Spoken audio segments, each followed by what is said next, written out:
বন্ধুরা, ডিএ নিয়ে আবার একটি গুরুত্বপূর্ণ আপডেট। তো ভিডিওটি ১ সেকেন্ডের জন্য স্কিপ না করে পুরোটাই দেখবেন।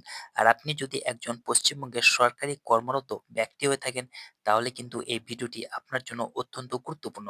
কারণ আজকের এই ভিডিওটিতে আমি আপনাদের দেখাবো হচ্ছে কারা ডিএ পাবেন আর কারা ডিএ পাবেন না।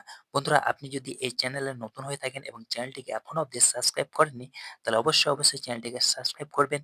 কারণ চ্যানেল সাবস্ক্রাইব করতে কোনো রকম টাকা পয়সা লাগে না। তো বন্ধুরা, দেরি না করে চলুন শুরু করা যাক।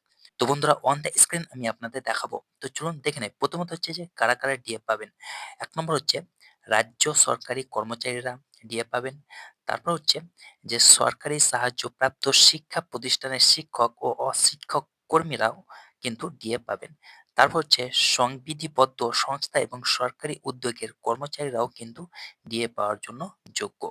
তারপর হচ্ছে যে সমস্ত পঞ্চায়েত কর্মীরাও কিন্তু ডিএ পাওয়ার জন্য যোগ্য। তারপর হচ্ছে পৌর কর্পোরেশন এবং পৌরসভার কর্মচারীরাও কিন্তু রাজ্য সরকারের কাছ থেকে ডিএ পাবেন। তারপর হচ্ছে যে সমস্ত স্থানীয় সংস্থার কর্মীরাও কিন্তু রাজ্য সরকারের কাছ থেকে ডিএ পাবেন। তারপর হচ্ছে পেনশনভোগী এবং পারিবারিক পেনশনভোগীরাও একই হারে মহার্ঘ ত্রাণ কিন্তু পাবেন।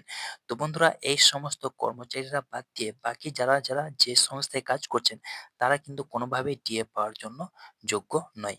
তারপর হচ্ছে যে সুপ্রিম কোর্ট ডিএ নিয়ে কি প্রস্তাব দিয়েছে, চলুন জেনে নেই। সুপ্রিম কোর্ট পশ্চিমবঙ্গ সরকারকে নির্দেশ দিয়েছে যে ৪ সপ্তাহের মধ্যে রাজ্য সরকারি কর্মচারীদের মুলতবি থাকা মহার্ঘ ভাতার ২৫% পরিশোধ করতে হবে। কিছু কর্মচারী কেন্দ্রীয় সরকারি কর্মচারীদের সমতুল্য মহার্ঘ ভাতা দাবি করে মামলা দায়ের করার পর এই সিদ্ধান্ত নেওয়া হয়েছে। বর্তমানে ৫৫% মহার্ঘ ভাতা পান কেন্দ্রীয় সরকারি কর্মচারীরা। রাজ্য বাজেটে ৪% বৃদ্ধির ঘোষণার পর পশ্চিমবঙ্গের কর্মচারীরা বর্তমানে ১৮% মহার্ঘ ভাতা পান।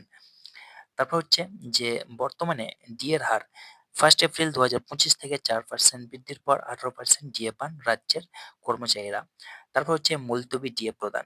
সুপ্রিম কোর্টের নির্দেশ অনুসারে ৪ সপ্তাহের মধ্যে মুলতবি থাকা পরিমাণের 25% পরিশোধ করতে হবে রাজ্য সরকারকে। তো বন্ধুরা, ডিএ নিয়ে এই ছিল একটি গুরুত্বপূর্ণ আপডেট যা আপনাদের সঙ্গে শেয়ার করলাম। যদি ভিডিওটি ভালো লাগে তো বন্ধুদের সঙ্গে অবশ্যই ভিডিওটি শেয়ার করবেন এবং চ্যানেলটি যদি এখনো অবধি সাবস্ক্রাইব করেননি, তো অবশ্যই চ্যানেলটিকে সাবস্ক্রাইব করবেন। বন্ধুরা, আবার দেখা হবে নতুন এক টপিকে, নতুন এক ভিডিওতে। ভালো থাকুন, সুস্থ থাকুন। ধন্যবাদ।